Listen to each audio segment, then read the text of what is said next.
I don't know about you, but I really enjoy Christmas time. It's the time that you get presents from your parents or, your loved ones or your friends. And it can be just little knickknacks or something that's extremely useful to you. Either way, you sit around the campfire, you get your presents out, you start talking with people, drinking your hot cocoa, and it goes pretty well. That's how most Christmas is should go. Mine went pretty well. When I was younger, I would get like bigger presents than what I would get today. But I don't really need that big of presents.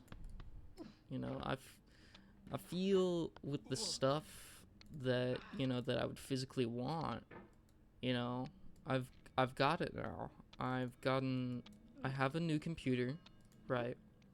That I'm talking to you guys on right now. I've got a microphone that works. I've got an editing software. I've got a light source. I got a camera. I got two cameras, web cameras. I've got a mouse, RGB keyboard. I've got, you know, then my music setup. I've gotten myself a, you know, two multi-track recorders, the Zoom R16, which you can plug into your computer, and then I also have another one, which is the Yamaha AW16 something, and I can record music onto that and then put it onto a disc. But if I still can't do that, I'll just plug in the CD and the CD burner and then record all the stuff onto the CD. But if I don't have a CD, you know what I can do? I can use a cassette recorder now, and I do have a cassette recorder, and I can record stuff onto that. Though it can't be as much as like other cassette recorders. You can't change the pitch on it, but still, like I can record onto a cassette. I've got pretty much almost all my favorite albums on vinyl, and it's great. I've got everything that I would basically need. I've got more microphones. I've got a drum set. I've got a two keyboards, the Mellotron which I've been wanting for a long time. And the other keyboard and a guitar and two basses, and yeah, all I feel like I really need now is just a saxophone, and I'm really happy for this. But it makes Christmas feel, I mean, it's okay if it doesn't feel as big as before. When you're used to like getting so many big presents. But I mean, and these fun gifts were really great. I really enjoyed these fun gifts that I got. I got like a little popcorn maker this Christmas. I guess, I'm just getting older, and that's how it is. But like, once you get like everything you really need, like, I don't have any more big wants now. And I don't know how to feel about that. It's not something that like stuff that I want on my bucket list, right? Which, I basically all the stuff that I've been wanting on my bucket list for music is a saxophone, bass, guitar, keyboards, and that's pretty much it.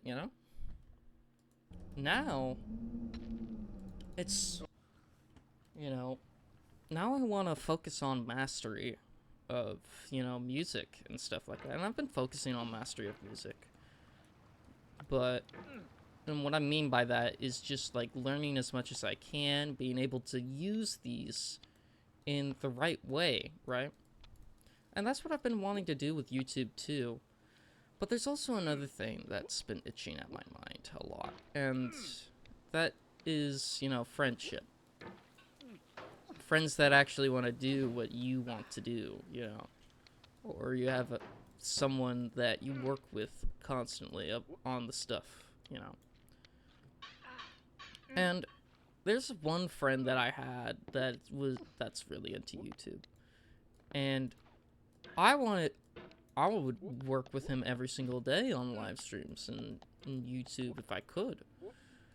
But he has a job that's pretty busy, you know, and so he can't necessarily do that all the time, which makes me a bit upset, but, you know. But he's not also in person. Like, he's a friend that I met online, you know. And I think there's a couple of people who are going through a little bit of a friendship recession, you know, with, you know, trying to find a person who wants to do something with. And I talked about this a bit in the last video, where, you know, I've been wanting to find more YouTubers to collaborate with. It's okay, you know. I think it's okay. I'll find someone eventually, you know. You know, I feel like we don't really talk too much about how important the social aspect of stuff is, you know. Being able to do stuff with people, and especially with art, you know. You know, like, I didn't talk to most people at college, you know. They didn't really want to talk to me about a lot of different types of stuff. The most communication I've gotten was in an art class. It was in an art class. And also, I wasn't sure how fast I beat the game there. I wasn't paying attention that much. I was just kind of talking. But yeah, I think that there should be more people. You should surround yourself with people who want to do the same stuff that you want to do. Because, you know, then you can pop off of them for, like, more ideas. And it's just more fun, you know? You guys have more experiences, more fun times to get together, you know? I don't know, I find it quite important, that social aspect, to have kind of the same interests. And now you don't have to have every single same interest, right? You don't have to be, like, only being friends with people who like Marvel, right? But, you know, and it's good to branch out with more friends, you know, but I feel like, you know, we should have more friends who want to do, like, art together or something like that. Sometimes it's hard to find those types of people, especially with the type of art you want to make. But, you know, you keep walking into specific places and you'll eventually find it. I probably haven't found, like, as many art people because I haven't been, like, going around in art discords, you know? Or stuff like that. Or art games, you know? Or music people. I haven't been finding a lot of people who are really interested in the music scene because I haven't been going to a lot of music shows. And that's okay. You know? I'll find someone eventually, you know? This is why it's important to have friendship be the most important gift of all, you know?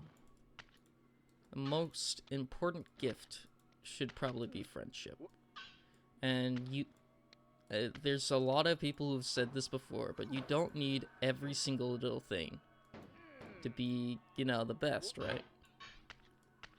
You don't need, like, this humongous great setup to be, like, a live streamer, you know? You just gotta start. Same thing with music, you know? I would recommend you don't even start with a DAW. You start with a voice memos app, and then just start making music starting with that, you know? If you can. But that's just my thought process on it.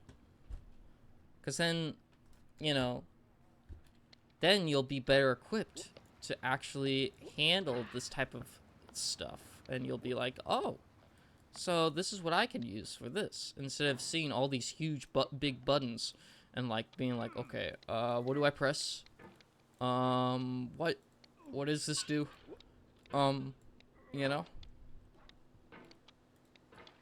you shouldn't feel that way when you go get something, because then you're just not going to be as motivated to do it, and you're going to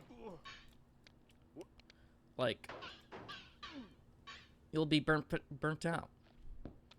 Another thing about this type of stuff is, you know, I want to be focused on my work when, right? I want to be able to be focused on my work. So that's why I try and separate my music from the computer, because it keeps me more focused on the music rather than, you know, just like go hopping into YouTube, right? I'm a chronic YouTube addict and I'm proud of it. But that also, you know, with that, it makes me less active in making YouTube videos. So I want to make more YouTube videos.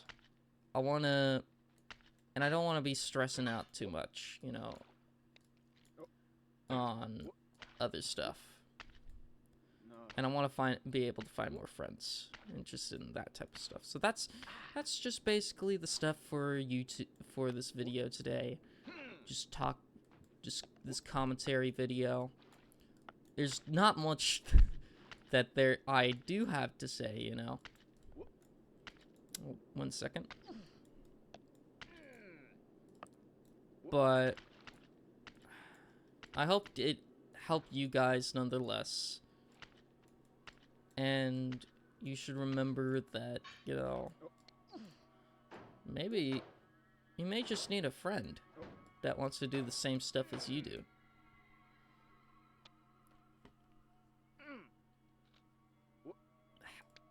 And I hope you guys have a Merry Christmas. Okay, can you just get to the...